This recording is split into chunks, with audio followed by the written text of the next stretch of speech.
പഹൽഗാം ഭീകരാക്രമണത്തിന് ശക്തമായി മറുപടി നൽകിയ ഇന്ത്യൻ സൈന്യത്തിന് ഐക്യദാർഢ്യം പ്രഖ്യാപിച്ചുകൊണ്ട് തൂക്കുപാലത്ത് വിക്ടറി മാർച്ച് നടന്നു. കേരള സ്റ്റേറ്റ് എക്സ് സർവീസസ് ലീഗിന്റെ നേതൃത്വത്തിലാണ് സൈന്യത്തിന് ഐക്യദാർഢ്യം പ്രഖ്യാപിച്ചത്. Kerala state ex service league Udumbanchola taluk കമ്മിറ്റിയുടെ നേതൃത്വത്തിലാണ് പരിപാടി സംഘടിപ്പിച്ചത്. തൂക്കുപാലം ബസ് സ്റ്റാൻഡ് ജംഗ്ഷനിൽ നിന്നും ആരംഭിച്ച വിക്ടറി മാർച്ചിൽ വിമുക്ത ഭടന്മാരുടെ രാജ്യത്തോടുള്ള സ്നേഹം അണപൊട്ടി. രാജ്യത്തെ നെഞ്ചോട് ചേർക്കുന്ന മുദ്രാവാക്യങ്ങളാണ് മാർച്ചിൽ മുഴങ്ങിയത്.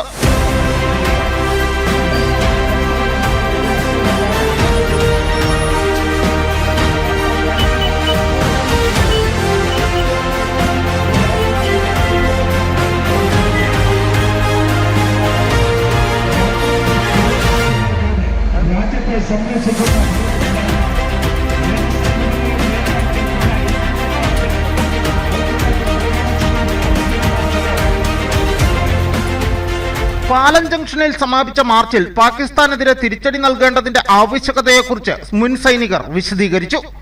സർവീസിലിരിക്കുന്ന ജവാന്മാർക്ക് അഭിവാദ്യങ്ങൾ അർപ്പിക്കുന്നതിന് വേണ്ടിയിട്ട് ഇവിടെ എത്തിച്ചേർന്നിരിക്കുന്ന വിമുക്ത ഭടന്മാരാണ് ഇതെല്ലാം. ഇത് ഉടുമ്പൻചോല താലൂക്കിലത്തെ ആൾക്കാർ മാത്രമാണ്.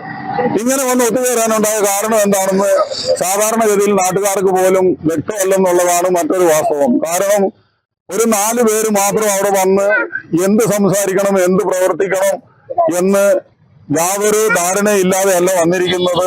4 പേരുണ്ടെങ്കിൽ അതിന്റെ പുറകിൽ 40 പ്രശ്നങ്ങളുണ്ട്. 4000 ആൾക്കാരെങ്കിലും പ്രവർത്തിച്ചിട്ടാണ് 4 പേര് എത്തിയിരിക്കുന്നത്. മാർച്ചിൽ അണക്കര മുണ്ടിയരുമ യൂണിറ്റിലെ അംഗങ്ങളും കുടുംബാംഗങ്ങളും പൊതുജനങ്ങളും പങ്കെടുത്തു. സംഘടനാ ഭാരവാഹികളായ Unnikrishnan Nair, K Unnikrishnan, Thankappan Nair, VG Sasi, Sudhakaran, MM Babu, Gopinathan, VI Thomas, Sudhakaran G, Geetha Sasi എന്നിവർ നേതൃത്വം നൽകി. News bureau, Udumbanchola.